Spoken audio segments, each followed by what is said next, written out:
আমি একটা তো নতুন চ্যালেঞ্জ লয়ে আইছি। কি সিগারেটে এক টান দিয়া সিগারেট পুটকির কাছে লয়া পড়ুম। এক টান দিয়া সিগারেট পুটকির কাছে লয়া পড়ুম। বেটা এটা ভুয়া কথা বেটা, এটা পারবি না। পারুম। আরে না বেটা, এক টান দিয়া তুই সিগারেট পুটকির সামনে আনা পারবি এটা? আমি পারুম আনতে। আচ্ছা ল তোর বাজি লাগা। হ বাজি লাগা। ল বাইর কর। ল 500 কইরা বাজি। 500 টাকা করে ল বাইর হ কর। 500 কইরা বাজি। দে টাকা বাইর কর। এই জমা দে।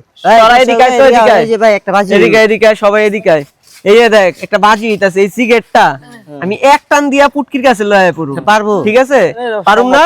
না না পারুম না? ল 500 টাকা বাইর কর। 500। আচ্ছা এটাই জমা আছে মনে কি কর। আর জমা আছে? আচ্ছা তোর টাকা মোবাইল বাইর কর। জমা রাখলাম আমি। দে। হ্যাঁ এই সিগারেটটা আমি এক টান দিয়া পুটকির কাছে লয়া পড়ুম। ঠিক আছে না? হ্যাঁ দেইস তোরা। আচ্ছা ঠিক আছে। দেইস কিন্তু এই দর্শক মর্শক হ্যাঁ, সবাই দেখিস। দেখতাছে, সমস্যা নাই। দে এক টান না বলে পুটকির সামনে নিব, কি পোলা পানে বিড়ি করে আয় বলছে। এই যে দেখছস, কি করলি এটা? এক টান দিয়া পুটকির সামনে লয়া পড়লাম। এটা কি হলো? টাকা দে। হয়? এই দর্শক হইছে না? হইছে না? হইছে না? দে টাকা দে। দে টাকা দে। দে। এই আয় তো করে লই আজকে খামু আয়। এই সিন